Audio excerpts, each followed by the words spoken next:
Gee, August Falcha. It's episode 22 of the Pikey Podcast, our Christmas spectacular. Connor, how you doing? Hungry and ill-prepared. Myself as well. That's why I'm having a couple of cans. Yeah. First time ever on the Pikey Podcast. I know we sound like we're drunken idiots, but this is the first time I'm actually making it the case. Now, this is my first can of the day, though. Yeah, and a good can of Lone Star. Good. That's a lovely can of Lone Star. Yeah, but the boys at home wouldn't know much about that stuff now. No, they wouldn't.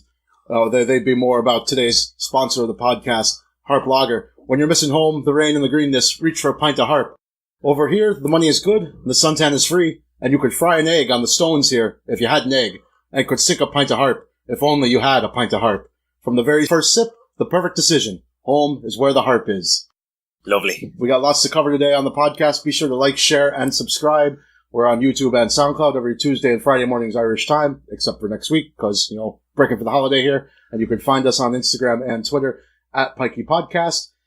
We've got a lot to cover today, and let's start with something other than Manchester United. Our boy Josh Gordon. Indefinite suspension again by the NFL. Tried to take leave this morning, tried to get out ahead of the suspension, which I liked. His time as a Patriot appears to be done, and possibly his time in the NFL. Yeah, it's a pity really, isn't it? We're massive fans of him here. We got a lot of feedback from the piece we did there a few weeks ago on him. Lads were a bit amazed by his whole situation. But yeah, he had a tough upbringing. He's obviously, addicted to whatever. He's weed, prescription drugs, whatever. But a sound man. He hasn't hurt a fucking fly. He's not going out there raping. No. He's not driving drunk. He's not, killing anybody. No, he's just a flawed genius. There we go. Yeah, and the Patriots will miss him a lot because he's a great target. They will. Great hands, and Tom Brady trusted him. And I'd say Tom Brady would be very disappointed now. I'd say he will too, and I think that's a big nail in the coffin of the Patriots' Super Bowl hopes. Oh, yeah. Because they were kind of teetering a little bit, and they're not looking quite like the Patriots that they've been. They can't really get anyone in now either, can they? And certainly not a weapon like Josh Gordon. No, he's a physical freak. He spent a lot of time out of the game and never put on weight or anything like that. Yeah, he came right back in, no bother. Yeah.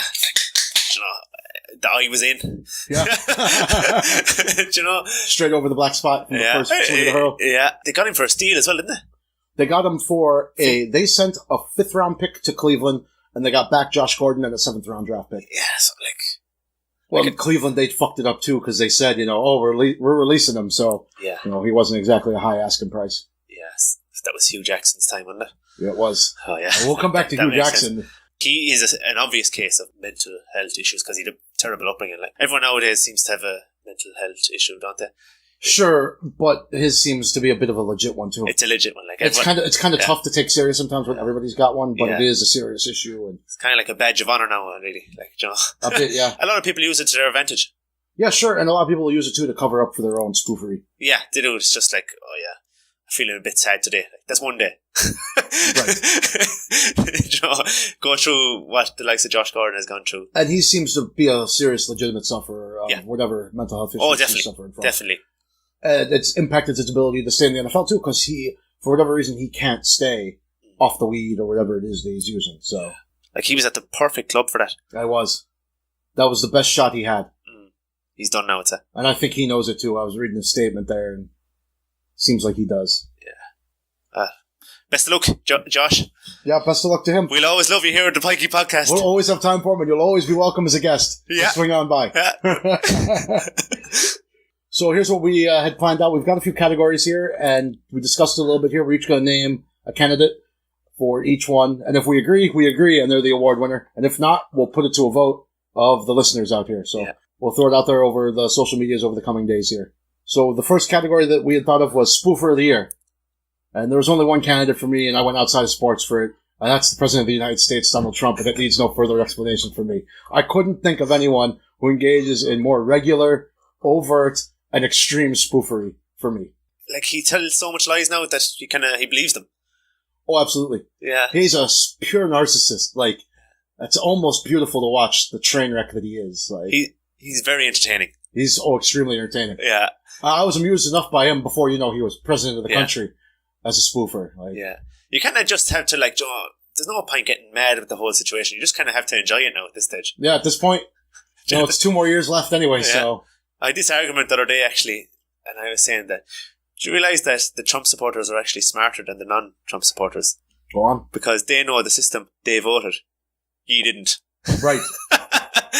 So, therefore, on paper, they're smarter people. Something like 40% of the eligible American voters actually vote. Yeah. Like it's less than half anyway, so yeah. We wouldn't be too big on participating in our democratic process here. So I was working with a Hispanic lad there one time, and I was asking him, who are you going to vote for? I'm going to vote for Trump. I was like, yeah, but he's going to deport you. And he was like, yeah, but I can't have a woman telling me what to do. I had the same conversation with my mother, because she's an immigrant herself, and so I was like trying to tell her that, and she's like, yeah, I don't care. So what? It's mad, isn't it? That's a bit crazy. Yeah. And then we don't discuss politics at Thanksgiving and Christmas anymore. And we won't be this year. Yeah. Fair play to Donald anyway. Keep us entertained until you get impeached. Do you have a spoof for yourself? Or? Look, Donald is the main one, but I had like Hugh Jackson or something like that, or Mark Hughes. Yeah, Hugh Jackson was my runner-up. Yeah, so. Yeah, Mourinho being there as well. Yeah. So next category we had was the worst pundit of the year. Not co-commentator. Like worst analyst, is it? Right. Yeah. Like studio...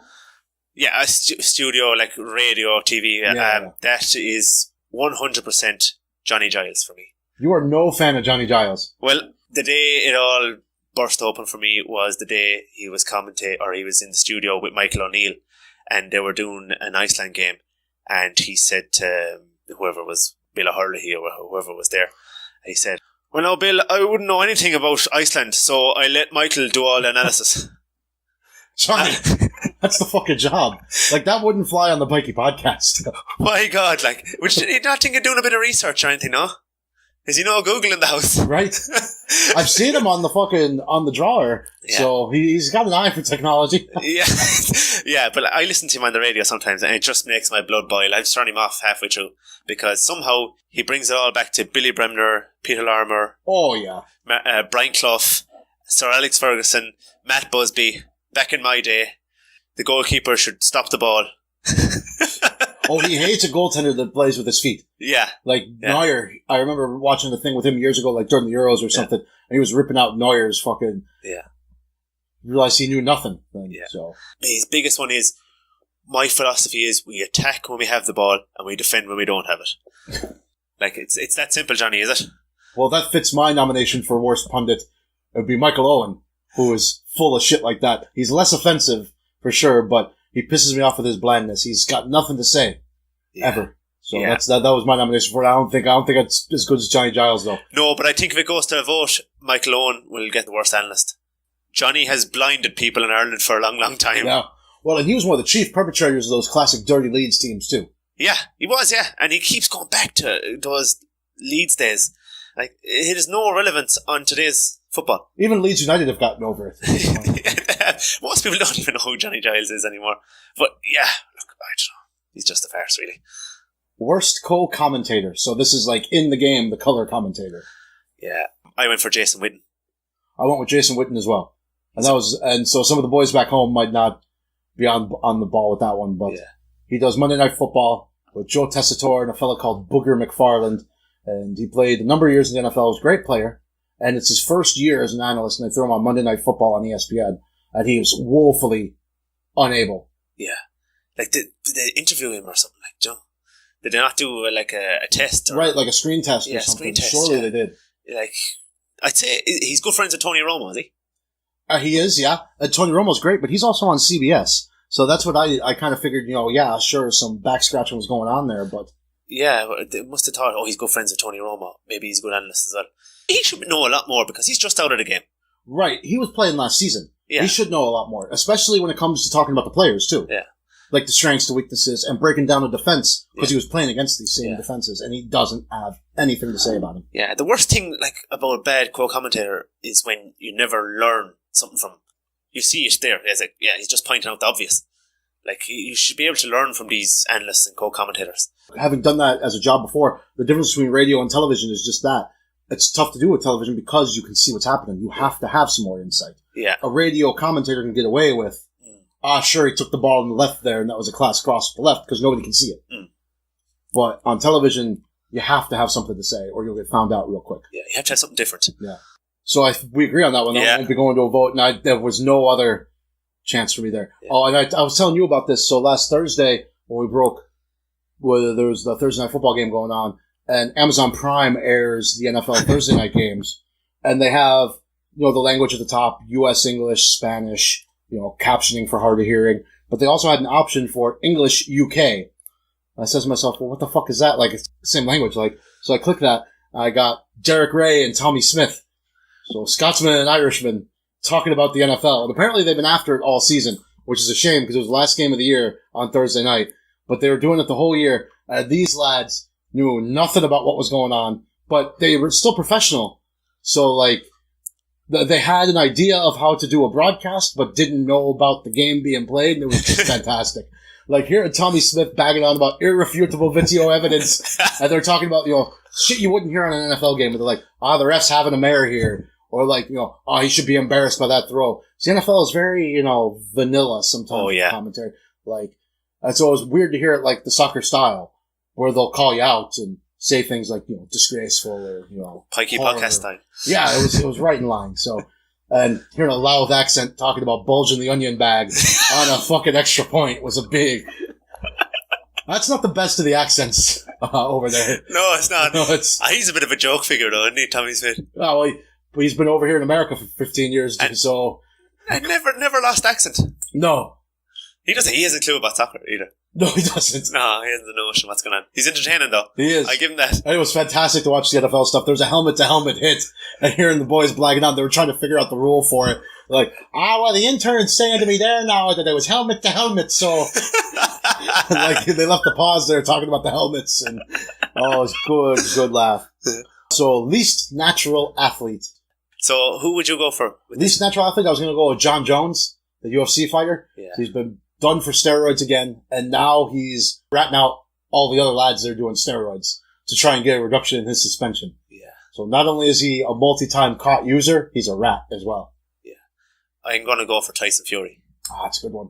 Because, how the hell do you lose 10 stone without the introduction of PEDs or fat burners? And you see his brother is actually a fighter now as well. Have you seen the pictures of him? No. He's ripped to shreds. It's in a shock. Yeah, that's not the breeding either. No. So Tyson Fury is mine because it just doesn't make sense how you can lose 10 stone like that and challenge for a heavyweight belt. It's just not possible. Well, I'd imagine that there's some shenanigans going on in boxing with the testing. Come on now. Man, it's a farce, isn't it? It really is. Yeah. Will they ever change the voting system? Will they always go off judges pulling the numbers out of their arse? I don't think that they ever will. No. There's too much money in it. Yeah. And it's oh my god, it's the most fraudulent sport. Oh, Jesus. The buying of the fucking refs and everything, and oh, Jesus, yeah. It's sick, really, isn't it? I know a fellow that's a fighter, and he got on the undercard of a Manny Pacquiao fight. It was his biggest fight ever. He got to 21-0 or something, so he got on the undercard of the pay-per-view. And he got bait. He got well beaten in the fight, and he lost all but 2 rounds of a 10-round fight, and one of the judges gave him a draw. And the real shocker, it was the judge that was from an hour away from where he was from in Texas. Oh. And, he lost the fight. Didn't affect the actual decision. Yeah. But the one draw gave him a totally undeserved. Yeah. It's come on now, man. Hometown call. Yeah, that was not legitimate. Yeah. Best to watch. Oh, best to watch. I'm torn between Russell Westbrook and Patrick Mahomes. Two of them. Two very different players. But with Russell Westbrook, you're going to get 100% every night. He's averaging a triple-double again this year. Which is ridiculous. Isn't it? That's absurd, yeah. Yeah. That means, you have to go at it every night. And you have to go at it in every facet of the game as well. Yeah. You can't just be camping out and shooting threes. Yeah. I saw him the other night. He did it twice. He shot a 3, missed a 3, and went in and got the rebound himself. I love that, yeah. That's outrageous. And I love when he goes coast to coast as well. Yeah, I have a soft spot for Russell Westbrook. All right, so we'll throw up a 3-way vote for this one then. You can nominate the two, Yeah. This is our fucking poll. Yeah, true, yeah. You want, mine was LeBron. Yeah. The way he shrinks the basketball court. He can get down there in 4 strides, it seems like sometimes. Yeah. And he's getting on there in years, but he's still unbelievable to watch. And it's like watching a different species of human, watching him play. Is he the best sports person in the world? Ooh, that's a tough question. He's probably the most well-known right now. Yeah. Did you see the little chat he gave to his son on the side of the court? That's nice. Nice little video of him now. I wonder did he know the camera was on him? He probably did. I think he knows the camera's always on him. Yeah. He's one of the big ones with the talking over the mouth and pulling the jersey up. And I saw like last year he was talking like Lonzo Ball or something. He was doing it. Yeah. He's like, I was just telling him good luck, but I still don't want everybody reading my lips. Yeah, kind of thing. So Mahomes then. Last few weeks he's turning these little no-look passes and stuff like that. Oh, he's great to watch. It's pure power, isn't it? Yeah. Yeah. So Andy Reid's going to ruin him. Do you think? Oh, he's going to ruin the Chiefs season, I think. I think they are due for a disappointment. We'll get to this when we talk about the NFL. Yeah. So next award, carrying too much timber. For me, I texted you this. So over this past summer, I went into like BD Riley's or something, and there was qualifiers on for football. And Carlo were playing, and they got bait by whoever the fuck they were playing. No, Meath or Kildare or something. Kildare, that's who they were playing. And they had the keeper in goals. He had the baseball hat on. And this big old beer belly, his name is Robbie Malloy, football keeper for Carlo. And he's about in my weight class. He bulges the Carlo shirt like I bulge mine that Benny got me. He's just a disgraceful looking athlete. The man was huffing and puffing, taking his kickouts. And it's just, he infuriated me so much. I wanted that award just to slag him. Terrible player. Poor man. Yeah, I'm going to go Robbie. I'm going to go for Lukaku there. He's just overweight and he's a professional sportsman. He's actually a professional sportsman. At least Robbie, he's only filling the goal. Right. And doing a good job of it. Right, he's going to teach at school the rest of the week, so. Yeah, Lukaku is fine. He's just woefully unfit. Yeah. And too much timber, and he's not even using it, so what's the point of it? No, and he's on, like $200,000 a week or something, so. Van Dijk shoved him out of the way like a ragdoll last week. Come on. And Virgil's a big boy, but he's a bit, he's thin. Yeah. He is not a bulky fella. No. And you wouldn't expect him to get leverage either because he's so tall. Yeah, exactly. Yeah, so, he's strong as a horse. So there's not much muscle there behind Lukaku at the moment. No, it's just all lard. No, biggest timber merchant. I'm going to go for Alfredo Morales, who plays with Rangers. Colombian guy. He's good for a red card like every 8 matches or something like that. He's 3 red cards already. And he had 4. But one of them rescinded. Yeah. So, but pretty undeserved, though, I thought. Like, that was a pretty... Yeah, Rangers are filthy in general. They are. Yeah, they've got a heap of... I saw 7 or 9 red cards. Well, they got knocked off top spot in the Scottish Premier League. Yeah, they did. By Celtic finally, so... Yeah, Hibs drew with him there yesterday. Yeah. So, yeah, he's my one. Alfredo Morales. I like that. That's a good one. Mine is the Cincinnati Bengals linebacker, Vontaze Burfict, who I've talked about on the show before. So over his career, he has been fined and missed out on in salary over $4 million because of the timber he's laying. He had a spitting incident 2 weeks ago. He was suspended the first 4 games of this season for PEDs, and he's been fined 3 separate occasions this season for dirty play. And he's played 12 games. I'd say that PEDs have something got to do with the dirty play as well. Oh, yeah. Little bit of ride rage there. And it's basically alternates between a PED suspension and punching someone in the face on the field. So, there's not much in between with him. Something wrong with him, I'd say, is there? Oh, and also one of his fines he got for laying a dirty hit on Antonio Brown of the Steelers, but he also knocked out one of his teammates for the season with the same hit. He missed on the dirty hit. Yeah, he's all natural. Yeah. That's what veganism does to you now. Oh, absolutely. That militant veganism is a scourge on the earth. And then our last award, Hurler of the Year.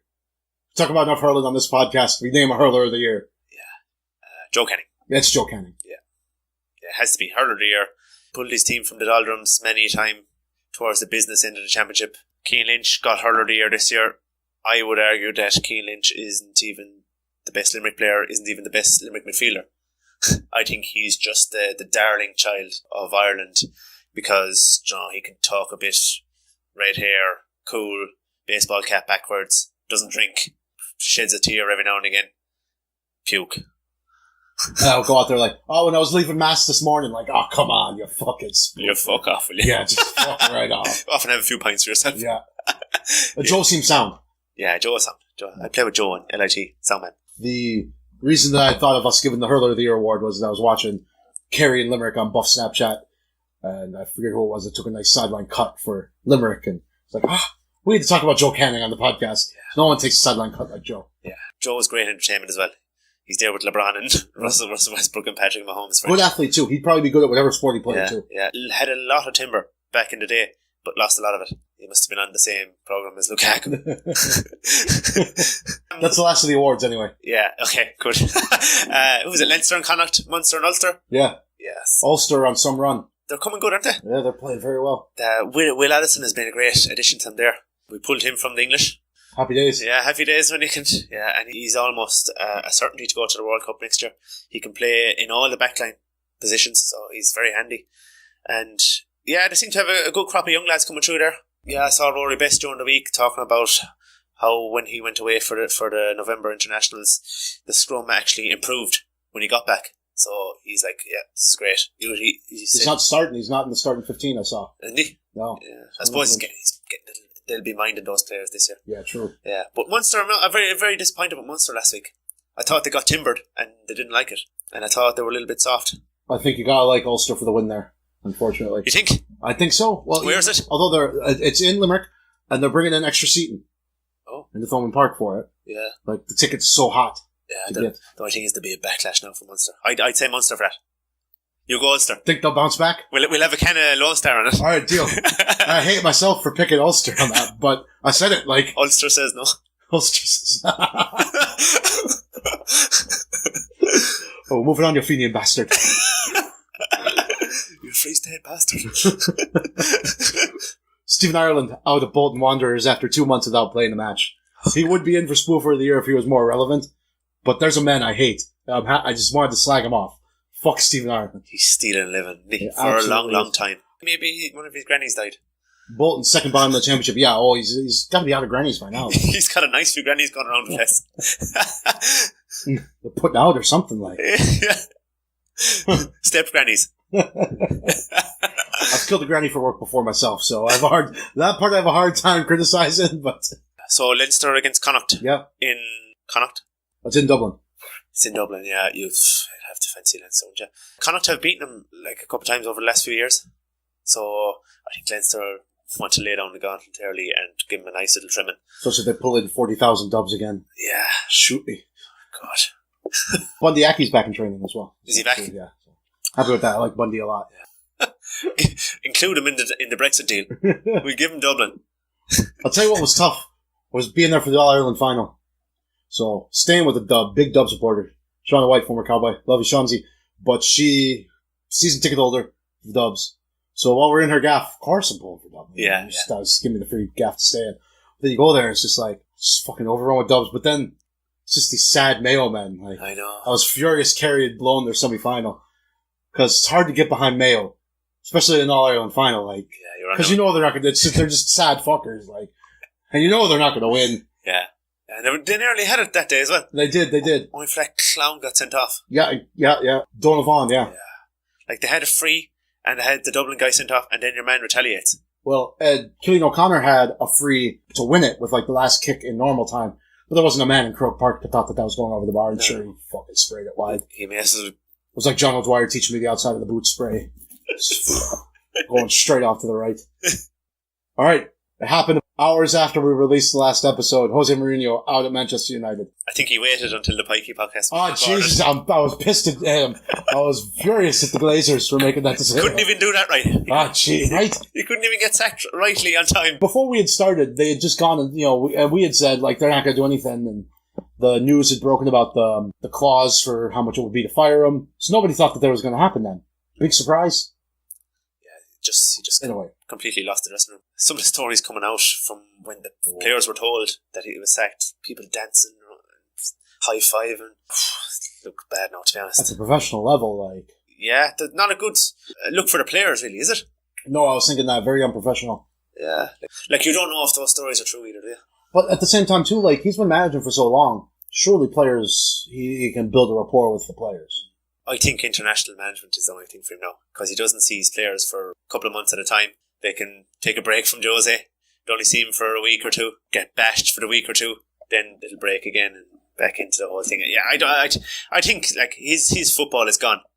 His day of the 4-3-3, big powerful lads counter-attacking, not being able to hold the ball, that day is gone. Like, isn't it? He never moved at the times. Well, so one thing I was reading was that he might do well to sit away for a year or so.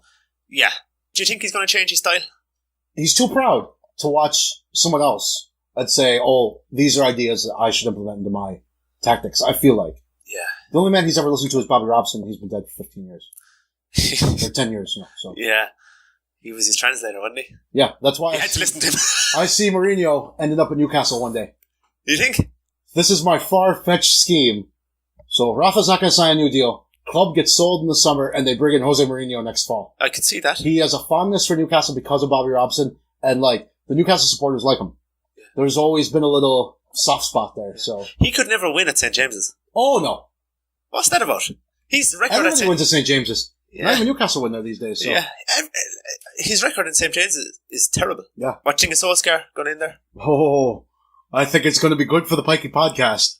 That's going to be bad for the boys that support Manchester United. Yeah. That's going to be bad for Manchester United in the table. Yeah. As I said to you, I'm hoping he does a decent job and gets the job full time because he'll make an absolute ball of it next year. Well, and when he was at Cardiff, that's exactly what happened. When he came in for Malky Mackay, took him down last place, bottom of the table. The next season, the championship, they were heading for a double relegation before they fired him. They gave him a full summer transfer window, bought absolute shit, didn't sell anything. They had a hugely bloated squad. He was a disaster at Cardiff. And I think he'll be shit again because they're like, oh, well, he was at Molde before, won a couple championships, then went to Cardiff, and he's been back at Molde. And say, oh, well, maybe he learned. Well, no, he's just been doing the same shit he was doing before. Yeah. I don't think it'll be any better. Came second in the league. Yeah, no defending. The only thing is Mike Phelan has gone in there as well, and he's a decent coach. Shit manager, but a decent coach. Right. That was one of the problems I think Moyes had. He cleaned out the whole lot of the staff that was there. Including Mike Phelan. Yeah. I think that was the right move. Just to get rid. Yeah. It was like when Brian Clough went into Leeds. And you've got all this Don Revie bullshit going on. You got this monolithic god of a manager. And we were talking Alex Ferguson set up United to fail. Yeah, I think Alex Ferguson has a lot to answer for with the whole club. He appointed Moyes. He should have seen Moyes wasn't good enough. Really, he did a good job at Everton, decent job at Everton, but he never finished in the table where he shouldn't have. Really. Right. He finished fourth. We have one season, yeah. But that's when Liverpool were on a Champions League run, and Liverpool were actually shit that season. Alan Partridge finished fifth, Yeah. But yeah, Ferguson has a lot to answer for. The only reason the Glazers are there now and Edward Woodward is there now is because Ferguson. Because he fell out with John Magner over a horse, and Magner sold his share to the Glazers, and the Glazers come in. I suppose the rest is history. Ferguson did a lot of shady stuff when he was there at United. He signed Bebe. He had his son as an agent, and his son was agent to about 12, 13 players at once. He had his brother as a scout, chief scout. Rumour has it he was getting a lot of agent fees. It was like The Godfather. It was. It was. He left Moyes with an ageing squad, not much youth coming through. He signed Van Persie for one reason, just so he could win one last league. Van Persie, he was never durable enough, really, was he? No, but he was great in that one season. Yeah. He scored 20 goals. Yeah, and then he just completely fell off the cliff then the year after. That was a pure selfish signing, really. He wanted to go out on a high. If he's really looking after the club, he should have signed a good striker for the future, with years upon years ahead of him. And if I was the new manager, if I was Pochettino, and I'm meeting up with Ferguson, I'd ask him for advice. No problem, I said, but any chance, Alex, you could stay at home. Well, he looms over everything that they do there, still 5 years on. Yeah, you have Matt Busby standing on one side, you have the Sir Alex Ferguson on one side, the stand on one side, and Alex, any chance you stay at home, because anytime anything goes wrong, the cameras always shoot Alex Ferguson. Absolutely, yeah. I just stay the fuck at home, Alex, will you? Moyes was never going to succeed there. No. He could have been a better manager than he was even, and still failed just as, failures relative to what they finished sixth, but it was never going to be much better than that. The first man in after Ferguson was always going to be a failure, I thought. Now, Louis van Gaal, take it or leave him, but 5 years on, it's still all about Alex Ferguson there. Yeah, it is, yeah. Just stay at home, Alex. Yeah. And that's why I feel like, bringing in Mike Phelan, Solskjaer, it's kind of going back to that a little bit. And Darren Fletcher was saying the disappointment might set United back another 2 years because they're just going back to that same thing. Yeah. I know it was a sad day when I'm agreeing with Darren Fletcher. Yeah, but they did the right thing in sacking Mourinho because they could have been set back 10 years. Oh, he had to go. If he wanted his way, he'd have sold Martial, Shaw, maybe Rashford. He definitely wanted to sell Martial and Shaw. But in fairness to Woodward, he stood his ground. He said no. So look, United have a serious youth system coming through. There's a guy there, Mason Greenwood. He's absolutely outrageous. He's the best young striker I've seen in a long, long time. And they have a little small fella there, Chong. He's like a smaller version of Willian. He's a brilliant little player as well. The disappointment's going to be good for the attacking players there too. And maybe the likes of Fred coming out of the cold too. It'd be nice to see him do well now for the rest of the season. What do you think of Solskjaer as a player? Yeah, I liked him. Yeah, good. Chicharito type, I liked him too. Very similar, wasn't he? Yeah. Very similar player. He's always kind of a super sub, wasn't he? Yeah. Even when he got the winner in the Champions League final as a super sub. Yeah. He was always Cole or something. Towards the end of his days, then he was riddled with injuries. Very smart player though. Yeah. And a deadly finisher. Doesn't know a thing about defending though. No, I don't. Look. He's got Scott McTominay and... God. Hopefully he Phil Jones. Hopefully he throws him. He had Pogba in the U team. So... Oh yeah, that's right. He already knew Pogba, yeah. He's supposed to have a good old relationship with Pogba. They're giving him $50 million to spend. And he's never done that well. So Stephen Cocker in and... I wouldn't give him a cent, to be honest. No. Just see what you do with what you have. There's plenty of players there. Yeah. They wanted more centre halves. Mourinho wanted more centre halves. Paid 30 million for Lindelof. Paid 30 million for Bailly. It's like you going to your mother and asking her for 30 euros, £30 to get a pair of jeans. Come back with a pair of jeans. No, I don't like them. But I'm keeping these jeans. Yeah, I'm keeping them. Then ask her for another 30. Go off and get another pair. Keeping the jeans, not liking them, and then go back to her again the third time. Will you give me 50 there? Oh, I seen a new pair of jeans. Do you know what? That's a good analogy. It's a good analogy coming up with Christmas here as well. Because my mother did ask me 2 weeks ago what I want for Christmas. So, so my mother told me to go fuck myself if I asked her for another 50, and she'd be dead right. Oh, absolutely. Fucking right. Sorry, United fans. When we come back, so Liverpool-Newcastle on Stephen's Day, we might have to have a few cans and record that one. Not live. No, definitely not live. But United, I'd say they're season's done for them now. You never know if you can pull out a good result against PSG and maybe win a cup. But Liverpool, Newcastle, where's it on? St. James's? Yeah. Yeah, we haven't had a good record there the last couple of years. Neither do Newcastle, so. Yeah. We drew there last season, didn't we? Yeah. Newcastle will be very happy with the draw there, so. Yeah. There will be goals in that. Do you think? I think so. Yeah. There'll be goals for Liverpool anyway. Yeah, they're the... Salah, Kieran Clark. Yeah. A match of the Titans right there. Rafa always does it though against Liverpool. He likes managing against the pressing style. He likes managing against Klopp and Wagner. Yeah. So he's a great tactician, really, isn't he? But he's a huge nerd for the tactics. I love reading the stories about him. And he drives his wife nuts. Like during the summertime, she's eager to get him out of the house, so he doesn't sit around and watch tape. He was talking, so they got Canedo. So Rafa just switched from his 4-2-3-1, and now they're playing like a 3-5-2 kinda, which was a big thing. And people are saying Rafa doesn't change formation. Yes, he does. Rafa has changed his style. He has. He has evolved, really, hasn't he? Well, and he talks about it too. That he's like, well, yeah, I watch what the other successful managers are doing and apply it. And he just prefers defensive style, a compact defense, but he'll adapt around it, which is great. But Canedo is struggling. He moved him from the left side of a 4-2-3-1, the attacking, and now he's playing wing back. And Canedo's struggling a little bit with that. And Rafa's talking. He's like, oh no, well, he knows that he needs to be a step and a half further off in this situation. Like, he's telling you very specifically, even to the press, what he's seeing out there. He's got a great eye for it. Whether or not they win or lose, he knows what he's seeing. Yeah, he does. And it's usually the players that lay him down, isn't it? And when he gets the tactics wrong, too, it's like, he'll come out, he'll say what he did wrong, and he'll say, oh yeah, you could see that. Which to me actually means he's a good manager. So it's not like just this, you can't see what they're trying to do. We'll see what happens with that. NFL, there's only a few big ones this weekend. The playoff picture's starting to sort itself out. Kansas City at Seattle. Seahawks still need to clinch that playoff spot. Andy Reid is starting to, ever since this shit happened with Kareem Hunt, starting to unravel a little bit there. It is, yeah. He's such a huge loss for him, isn't he? They'll win nothing with that defense. No. I can't see it. It's so porous. Phillip Rivers made a show of it last week. Seattle need that win. I think they'll be motivated as well after what happened with San Francisco. Yeah, Chiefs might have a little rest up for themselves, won't they? They have home advantage, don't they? They still need to clinch it. Oh, do they? It's still not done, but they can not win and clinch it. So yeah. Circumstances can help them there. Yeah. The week off will be big for them. Yeah, it'd be huge, won't it? That's the biggest thing, really, isn't it? Yeah. You need that week off. Well, some teams do, but like the Bears, they don't want the week off. Yeah, they're going so well now. They want to keep it going. Yeah, Seattle lost to the 49ers last week, which is a farce. Yeah. They don't deserve to get to the playoffs after losing to the 49ers. No, but if they get there, they'll be tough to get out. They will, won't they? That might be a good wake-up call for them. A lot of know-how there. Yeah. Bears are going to San Francisco this week, though, win that one easily. Not very many good games this weekend in the NFL. Pittsburgh and Saints? That's probably the best one. Saints can wrap up, I think, the number 1 seed in the NFC, and they'll be wanting to do that now. Yeah, I saw Cameron Jordan talking shit about Big Ben there. He said he's not as good as... He's not top 5 in his era. He said Eli is better. Who do you think is better, Eli or Big Ben? Oh, that's a good question. In their day.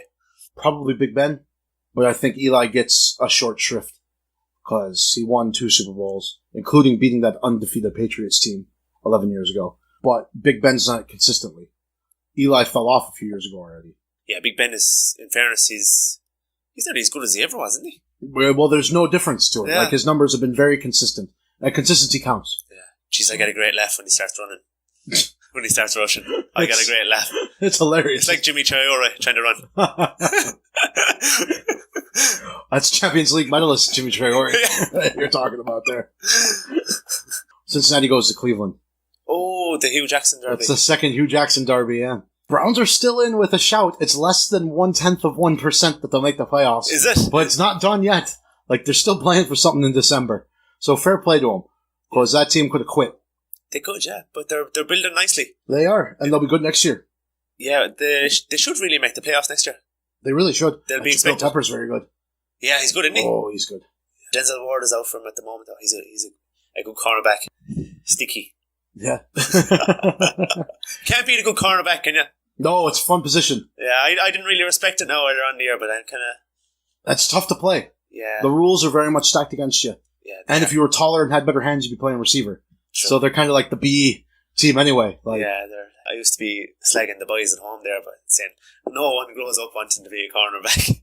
No, you don't. Yeah, and then where's my last game for Kilmaley? Cornerback. So, you're quite the timber merchant yourself. So. I'd say if you'd been over, past February there, if you'd gone through the whole summer and fall here, you would be able to shout for timber merchant for the year. Yeah, I was in more timber with my mouth there this year now. Yeah, like you wouldn't be lamping Nile DC. Like, come on. I try, but I probably wouldn't get trusted. I picked someone missing this step. Even come on. Tampa Bay comes to Dallas. Cowboys need to finish it up. Yeah. If they get a nice little win there now, the momentum will swing back the other way again, and they could go on a run in the playoffs. They could. Because their defense is good, and defense wins playoff games. Yeah. Unfortunately. And Dak is a good enough weapon to win you something, too. Do you like him? I like Dak. Yeah. But he's not that great. No. But he can make plays. He's charismatic. Like, and his highlight reel, he looks like one of the best players in the league. Yeah, he's a nice old lad, isn't he? He seems very nice, yeah. Like, he's nowhere near as good as Deshaun Watson or anything like that. No. Boy, what a season he's had. Deshaun Watson. He's kind of slipping under the radar because of Patrick Mahomes. Yeah, and because he plays for the Texans, who are not the most popular franchise, yeah. Everyone kind of thinks the Texans are a bit of a joke, don't they? They fucking won 9 straight games. Yeah. Like... And they're second seed at the moment. Yeah. They're ahead of the Patriots. So they have a bye, as it stands. It's the fucking value brand right there, like, that's the reason. Yeah. So they're not the big brand of the Patriots, I'd say. Yeah, the only thing is that their offensive line isn't great. Good defense, though. JJ Watt is coming good. Oh, he's back. What's the Clowney? Jadavian Clowney, yeah. Good player as well. Very good. Beast. He was a beast in college, beast in the NFL. Hopkins, serious weapon. Oh, geez, and Hopkins has to be loving having Deshaun Watson, too. Yeah. Because he's had the likes of Brock Osweiler and Tom Savage throwing him the ball the last few May years. as well have Ben Savage there, like. Yeah. Might as well be Ben Savage. Might as well be James Savage. Yeah. Give him a little more credit. James would be a good tight end, wouldn't he? James a hardy buck, yeah, that's true. He sticks his all tall. there. Oh, he would be a good tight end. Yeah. He's got the right size for it. Yeah. Why are all tight ends white? It's a good question, because they're slow. It is, isn't it? I had to think about it. Slow and cumbersome. Yeah. Yeah, that's true, yeah. That is and they all come from the Midwest. Yeah. That's why. Or Poland. Yeah. Gronkowski, there's CJ Fedorowicz with the Texans. Yeah. Oh yeah, there's lots of Polish fucking tight ends out there. Do you know what we should do is we should do a base camp in Poland, set up a base camp and just breed tight ends. Bring a few Hurleys with too. Yeah. Did you see any of the Limerick and Kerry on Buff Snapchat today? What was it, 4-13 to 10? Something So like 11 that. points, something like that, yeah. I didn't. I just heard the result now. I must watch Buff when I go home. Kerry gave a good account of themselves in the driving rain, but I can't bring myself to watch. It was one of those things where, like, oh, that's why they do this Munster Hurling League, it's so Kerry can get a run out, and all the Kerry supporters can come out and see the All-Ireland champs, from the fucking 3 parishes in North Kerry that play hurling. Yeah, in December, it's just a fucking joke, isn't it? Yeah, it was not. The standard looked pretty fucking low. So it's unfair on the players. Scrap that competition. Love of God, just scrap it. Give the fucking players, it's fucking a week till Christmas. Yeah. Not even. They're probably playing challenge matches and stuff like that. Yeah, and it's what, a Thursday evening? Like, come on. Come on, let's. Alright, well, I'd say that's about it for this one. Yeah. We'll call that a day. Yeah, we call it a year nearly, will we?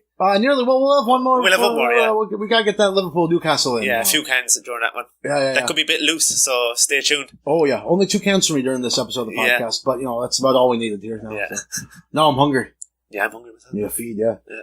All right, well, thanks for tuning in. We'll see you next time. Happy Christmas. Tights out. Tights out.